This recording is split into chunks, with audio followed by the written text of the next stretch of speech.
તો દક્ષિણ ગુજરાતમાં સુરતમાં પણ લાંબા સમયના વિરામ બાદ હવે વરસાદી માહોલ જામ્યો છે। ઉમરપાડામાં સતત વરસાદથી નદીઓમાં પાણીની આવક વધી છે। ઉમરપાડાથી પસાર થતી મધુવન નદીમાં નવા નીર આવ્યા। વરસાદી પાણી આવતા નદી પરનો ચેકડેમ ઓવરફ્લો થઈ ગયો છે। ચેકડેમ છલકાતા આહલાદક દ્રશ્યો સર્જાયા।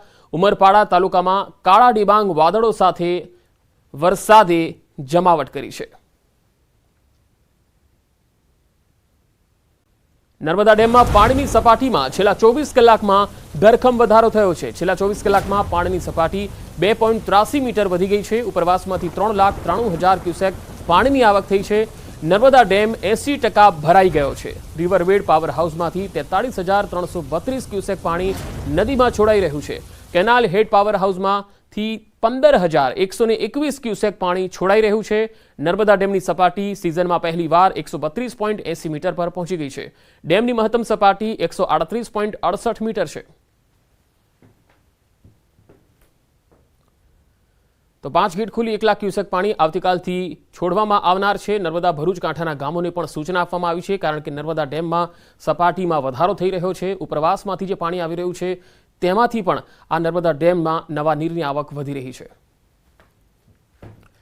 બનાસકાંઠામાં નર્મદાની મુખ્ય નહેરની જળ સપાટી વધતા એલર્ટ આપવામાં આવ્યું છે। નદી કાંઠાના વિસ્તારોમાં સાવચેત રહેવાની સૂચના અપાઈ છે। બનાસ અને ખારી નદી પટ પરના ગામોમાં એલર્ટ અપાયું છે। કેનાલો અને નદીઓના પાણી છોડાય તેવી શક્યતા છે। સરદાર સરોવરની જળ સપાટી વધવાથી આ એલર્ટ આપવામાં આવ્યું છે। મામલતદારે સંભવિત અસરગ્રસ્ત ગ્રામ પંચાયતોને સૂચના આપી છે। ઉકાઈ ડેમની જળ સપાટીમાં વધારો થયો છે। તાપી જિલ્લાના ઉકાઈ ડેમની જળ સપાટી 334.89 ફૂટ પર પહોંચી છે। ડેમમાં હાલ 60,448 ક્યુસેક પાણીની આવક નોંધાઈ છે।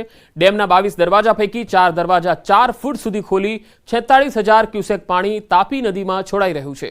ઉકાઈ ડેમમાંથી તાપી નદીમાં પાણી છોડાતા નીચાણવાળા વિસ્તારોને એલર્ટ આપવામાં આવ્યા છે। ઉકાઈ ડેમનું રૂલ લેવલ 335 ફૂટ છે, જ્યારે ડેમની ભયજનક સપાટી 345 ફૂટ છે।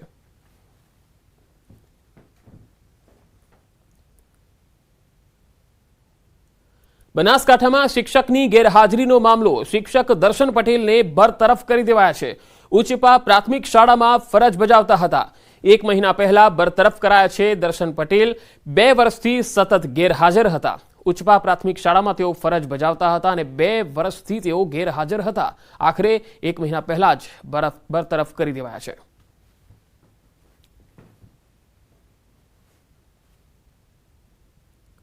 કચ્છ જિલ્લામાં શિક્ષણ વિભાગની ગંભીર બેદરકારીનો કિસ્સો સામે આવ્યો। શ્રીસ્વા ગામની પ્રાથમિક શાળાની શિક્ષિકા 3 વર્ષથી સતત અનિયમિત અને ગેરહાજર રહે છે। નીતા ડી પટેલ નામની આ શિક્ષિકા ઈચ્છા થાય ત્યારે આવે અને ઈચ્છા થાય ત્યારે ચાલી જાય। તેના કારણે બાળકોના ભણતર પર ખરાબ અસર પડી રહી છે। બાળકોના ઉજ્જવળ ભવિષ્ય સાથે ચેડા થઈ રહ્યા છે। શિક્ષકની મનમાનીને લઈ અનેક વાલીઓએ રજૂઆત કરી, છતાં કોઈ જ નિરાકરણ આવ્યું નથી। શિક્ષિકાની ગેરહાજરી અંગે ઉચ્ચ શિક્ષણ અધિકારી સુધી વાલીઓએ લેખિત રજૂઆત કરી। એક તરફ કચ્છમાં શાળામાં શિક્ષકોની ઘટ છે અને બીજી તરફ શિક્ષક વર્ષોથી સ્કૂલે જ નથી આવી રહ્યા। શિક્ષિત ગુજરાત અને દીક્ષિત ગુજરાતની માત્ર વાતો થતી હોય એવું લાગે। 20, 21 અને 22માં એ બેનને જિલ્લા કક્ષાએ એમને રૂબરૂ બોલાવવામાં આવ્યા હતા અને તેમને નોટિસ પાઠવી એમને ઠપકો પણ આપવામાં આવ્યો છે। પણ હજી સુધી બેનના વ્યવહારમાં કાંઈ ફેર પડ્યો નથી। બેન છે એ મહિનામાં સમજી લો કે એમની 10 થી 12 મારે કપાત કરવી પડે।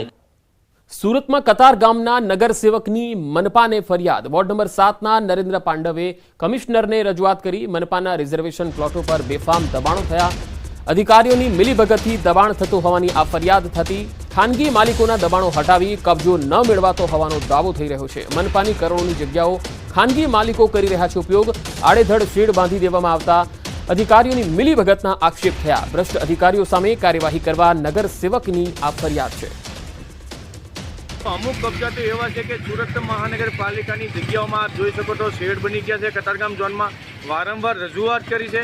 પ્રાઇવેટ મિલકતમાં કરતા એમાં મને કોઈ વાંધો નથી, પણ અધિકારીને શું દેખાતું નથી કે જ્યારે આ શેડ બનતા હોય ત્યારે જે કંઈ નુકસાન થઈ રહ્યું છે નાના માણસને પહેલેથી કહેવું પડશે ભાઈ રિઝર્વેશનવાળી જગ્યા છે, આપ શેડ નહીં બનાવો। એક સાઈડ અધિકારી જ બનાવવા દે છે ને એક સાઈડ એનો ગેરઉપયોગ કરી રહ્યા છે ને એ જ પાછા ડિમોલેશન કરવા જાય છે. એટલે કમિશનર સાહેબને મેં રજૂઆત કરી છે. ન્યૂઝ બુલેટિનમાં આપનું સ્વાગત છે. હું છું પંકજ શર્મા. શરૂઆત મહત્વપૂર્ણ ખબરથી કરીશું. સમાચાર આવી રહ્યા છે અરવલ્લીથી. અરવલ્લી જિલ્લામાં વરસાદી માહોલ જામ્યો છે. બાયડમાં બપોર બાદ ધોધમાર વરસાદ પડ્યો. 1 કલાકમાં 1 ઇંચથી વધુ વરસાદ થયો. બાયડ ખેડા હાઈવે પર પાણી ભરાવાના શરૂ થયા છે. તસવીરોમાં જોઈ શકાય છે ઉત્તર ગુજરાતમાં અનેક વિસ્તારોમાં વરસાદે જમાવટ કરી છે. લાંબા વિરામ બાદ ઉત્તર ગુજરાતમાં મેઘમહેર થઈ છે. અરવલ્લી અને બાયડ વિસ્તારમાં વરસાદ ધોધમાર પડ્યો છે, જેના પગલે મુખ્ય જે રસ્તાઓ છે ત્યાં પાણી ભરાવાના શરૂ થયા છે. 1 કલાકમાં 1 ઇંચ જેટલો વરસાદ નોંધાયો છે અને તેના પગલે રસ્તાઓ પર પાણી ભરાઈ ગયા. હવે બાયડ અને ખેડા હાઈવેની આ તસવીર છે, જેમાં તમે જોઈ શકો છો કે હાલ 1 ઇંચ વરસાદમાં જ રસ્તાઓની આ પ્રકારની હાલત છે. અહીંયા પાણી ભરાઈ ગયા છે અને વાહન ચાલકોને હાલાકીનો સામનો કરવો પડી રહ્યો છે. જો કે આ વરસાદને લઈ ખેડૂતો ખૂબ જ હર્ષની લાગણી અનુભવી રહ્યા છે, કારણ કે ખેડૂત માટે આ વરસાદ જે છે એ કાચા સોના સમાન છે.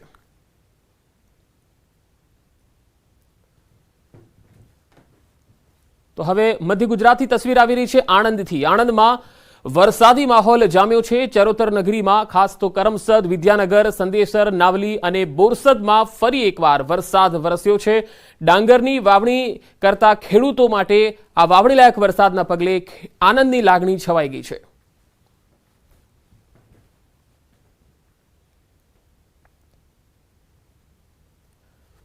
તો દક્ષિણ ગુજરાતમાં સુરતમાં પણ લાંબા સમયના વિરામ બાદ હવે વરસાદી માહોલ જામ્યો છે. ઉમરપાડામાં સતત વરસાદથી નદીઓમાં પાણીની આવક વધી છે. ઉમરપાડાથી પસાર થતી મધુવન નદીમાં નવા નીર આવ્યા. વરસાદી પાણી આવતા નદી પરનો ચેકડેમ ઓવરફ્લો થઈ ગયો છે. ચેકડેમ છલકાતા આહલાદક દ્રશ્યો સર્જાયા. ઉમરપાડા તાલુકામાં કાળા ડિબાંગ વાદળો સાથે વરસાદે જમાવટ કરી છે. નર્મદા ડેમમાં પાણીની સપાટીમાં છેલ્લા 24 કલાકમાં ધરખમ વધારો થયો છે. છેલ્લા 24 કલાકમાં પાણીની સપાટી 2.83 મીટર વધી ગઈ છે. ઉપરવાસમાંથી 3,93,000 ક્યુસેક પાણીની આવક થઈ છે.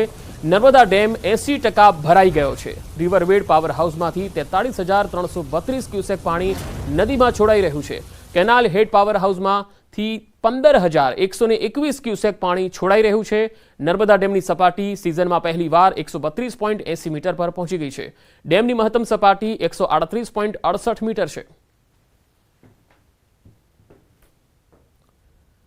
તો 5 ગેટ ખુલી 1 લાખ ક્યુસેક પાણી આવતીકાલથી છોડવામાં આવનાર છે. નર્મદા ભરૂચ કાંઠાના ગામોને પણ સૂચના આપવામાં આવી છે, કારણ કે નર્મદા ડેમમાં સપાટીમાં વધારો થઈ રહ્યો છે. ઉપરવાસમાંથી જે પાણી આવી રહ્યું છે તેમાંથી પણ આ નર્મદા ડેમમાં નવા નીરની આવક વધી રહી છે.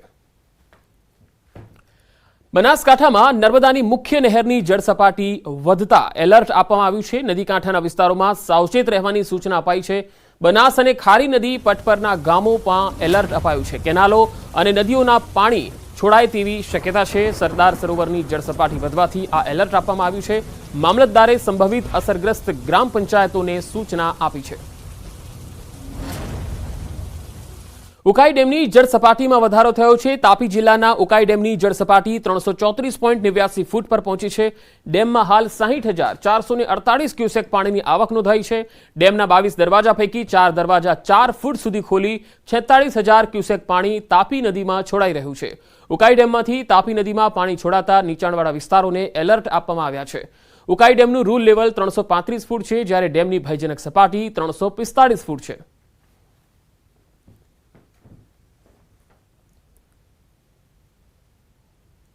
બનાસકાંઠામાં શિક્ષકની ગેરહાજરીનો મામલો. શિક્ષક દર્શન પટેલને બરતરફ કરી દેવાયા છે. ઉચપા પ્રાથમિક શાળામાં ફરજ બજાવતા હતા. 1 મહિના પહેલા બરતરફ કરાયા છે. દર્શન પટેલ 2 વર્ષથી સતત ગેરહાજર હતા. ઉચપા પ્રાથમિક શાળામાં તેઓ ફરજ બજાવતા હતા અને 2 વર્ષથી તેઓ ગેરહાજર હતા. આખરે 1 મહિના પહેલા જ બરતરફ કરી દેવાયા છે.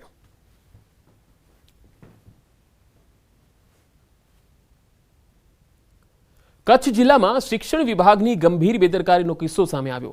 શ્રીસ્વા ગામની પ્રાથમિક શાળાની શિક્ષિકા 3 વર્ષથી સતત અનિયમિત અને ગેરહાજર રહે છે. નીતા ડી પટેલ નામની આ શિક્ષિકા ઈચ્છા થાય ત્યારે આવે અને ઈચ્છા થાય ત્યારે ચાલી જાય. તેના કારણે બાળકોના ભણતર પર ખરાબ અસર પડી રહી છે.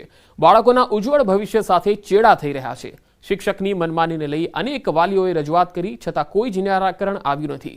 શિક્ષિકાની ગેરહાજરી અંગે ઉચ્ચ શિક્ષણ અધિકારી સુધી વાલીઓએ લેખિત રજૂઆત કરી.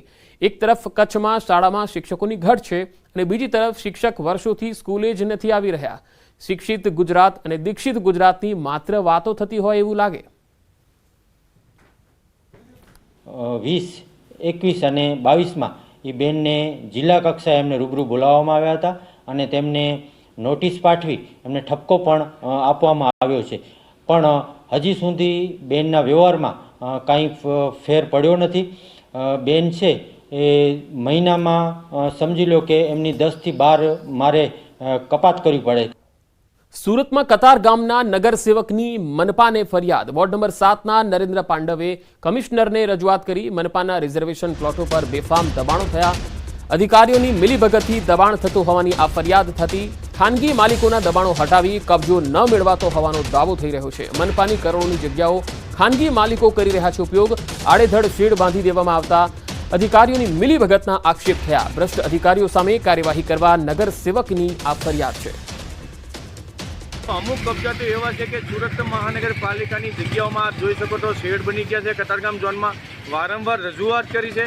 પ્રાઇવેટ મિલકતમાં કરતા એમાં મને કોઈ વાંધો નથી, પણ અધિકારીને શું દેખાતું નથી કે જ્યારે આ શેડ બનતા હોય ત્યારે જે કંઈ નુકસાન થઈ રહ્યું છે નાના માણસને પહેલેથી કહેવું પડશે ભાઈ રિઝર્વેશનવાળી જગ્યા છે, આપ શેડ નહીં બનાવો.